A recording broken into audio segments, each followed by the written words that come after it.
It's Give Me Liberty, the segment where we get to know our new community, our new neighbors, the place where we are moving in to our new studios and offices on Route 52 in Liberty, New York. We've been checking in with the village and hamlets and the people that make it work.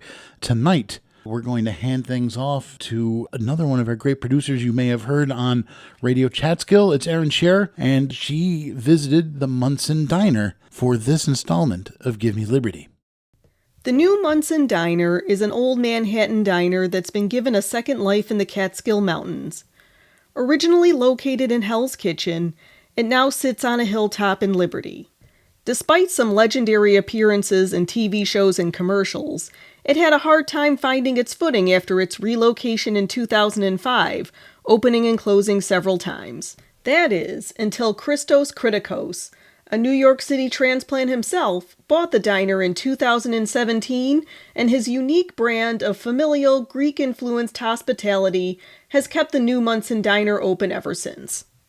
Here's Christos' son Stavros, who serves as New Munson's general manager, explaining the secret of their success.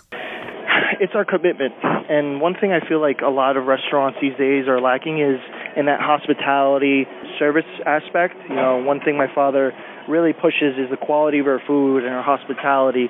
Like I said earlier, whenever a customer comes in, my father makes effort for our staff and himself and me and my brother to memorize names, truly understand how people are. You get the experiential is just as important as the food service aspect in our establishment. So when people come in, they're greeted with a smile. Their Pepsis are always overflowing and refilled. That's something I feel like previous operators never could capitalize on. I think they mostly focus on the Seinfeld and the nostalgia aspect, but for us, we're a people-first business. The new Munson Diner was built by the Coleman Dining Car Company in Lebanon, New Jersey in 1945. Soon after, it was moved to the corner of 49th Street and 11th Avenue in the Manhattan neighborhood of Hell's Kitchen. And for many years, it was operated by a relative of the Kritikos family. We had recently found out after purchasing the establishment that one of our, I think, great uncles or great cousins had ownership of this restaurant when it was on 11th and 48th Street in Manhattan. A 2011 New York Times profile characterized the diner in its Manhattan prime as, quote, men and women in evening dress swap jokes with men in overalls. It was featured in commercials for American Express and TV shows like Kojak. Perhaps most famously, it appeared in a 1996 episode of Seinfeld titled The Bizarro Jerry.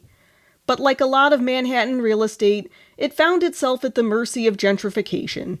By 2004, paving the way for an expansion of a Volvo dealership, the Munson car was put up for sale for a paltry $33,500 and a request that it be moved elsewhere. The following year, the then 25-year-old Jeremy Gerlich and several other investors bought the car and moved it to Liberty with hopes that it would usher in a new era of Catskills tourism. Over the next decade, the diner would cycle through several different owners, each only lasting a short time. It also made an appearance in the movie called Hits, directed by comedian and part-time Sullivan County resident David Cross. For a time, there was even talk about moving the Munson car back to New York City, this time Park Slope in Brooklyn. But in 2017, the new Munson Diner's fortunes changed. Christos Kritikos, a Bronx native and businessman, purchased the diner, which at that point had been closed for 2 years. He revamped and reopened the diner as a mix of greasy spoon staples, as well as his own take on Greek classics like souvlaki. Prior to purchasing the diner, he ran a limousine business for 20 years, and according to Stavros, no matter what time he came home, he always found time to cook a meal.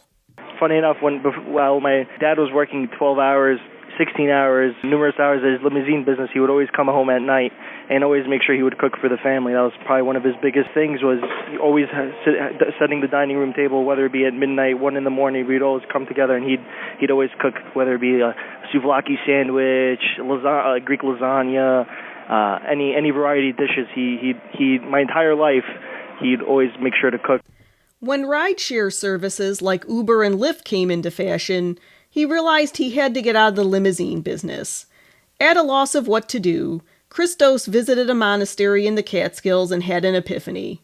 After a few conversations with trusted family members, he bought the new Munson Diner. It was as if the stars aligned, and it's as if God wanted him to land here. With the new Munson Diner, Christos was able to transform a personal passion into a tremendous success. He turned something that he knew he could do with his family, and he scaled it up. And slowly but surely, he built it up into the business that it is today. Part of our culture here at the diner is we always want to make people feel like they're at home with our Greek hospitality. And one thing my father was always known for is whenever you would come to his house, he would always leave with a full stomach, and he felt that providing Greek entrees would, I guess, give you that authentic criticos experience at a restaurant. It's probably something I've heard most often than not is our Greek food has been our repeat orders, I guess you could say. So our American and our Greek are probably on par with each other. Although not specifically a farm-to-table operation, the new Munson Diner will work with local businesses when it's specifically requested. We cater to that on occasion. It's usually if we get approached by any local businesses, because we do believe in giving back to the community, and if we ever find the opportunity to serve farm fresh eggs or anything like that, we'll utilize that and we'll advertise appropriately. Stavros believes that what's at the heart of the success of their ownership has been a focus on making good quality food and keeping the Seinfeld and Manhattan connections ancillary. Still, the restaurant gets a lot of traffic from Seinfeld fans, as well as those who dined at the new Munson when it was located in Manhattan. We left any Seinfeld memorabilia there, and we let the story talk for itself. I mean, we that wasn't at our forefront, because like I said, we care more about our customers being happy than pushing some Seinfeld nostalgia. It's good to have, don't get me wrong, you get the occasional Seinfeld crew, and we cater to that, but once again, we want our customers to be happy and full. Probably more than the Seinfeld crew, maybe on average in a given week I'll have 20 groups of people that will say, oh my God, I remember when this was in the city, and it's like walking down memory lane to see the same flooring and the same aesthetic. It's quite a unique aspect about our restaurant that not many other restaurants have up here, is the fact that it was an entire physical structure in hustling, bustling Manhattan, but now it's in the rural parts of the Catskills. With the pandemic now waning, Christos and Stavros are now focusing on expanding their occupancy by building out for more outdoor seating. Currently, we're finishing up our deck extension with potential, endeavors to maybe expand our space further and make our kitchen bigger so we could service even more people in the Catskills. Because one of the things my dad wants to do is scale up, build your business, and try to give back as much as you can. The new Munson Diner is located at 12 Lake Street in Liberty. I'm Erin Shear. Eating Upstate is a production of WJFF Radio Catskill. That's going to do it for the local edition, news and information that keeps you connected in the Catskills in Northeast Pennsylvania. Thanks so much to Erin Shear for that report. Thank you for listening. And stay tuned, because Ramble Tamble with John Gordon's up next.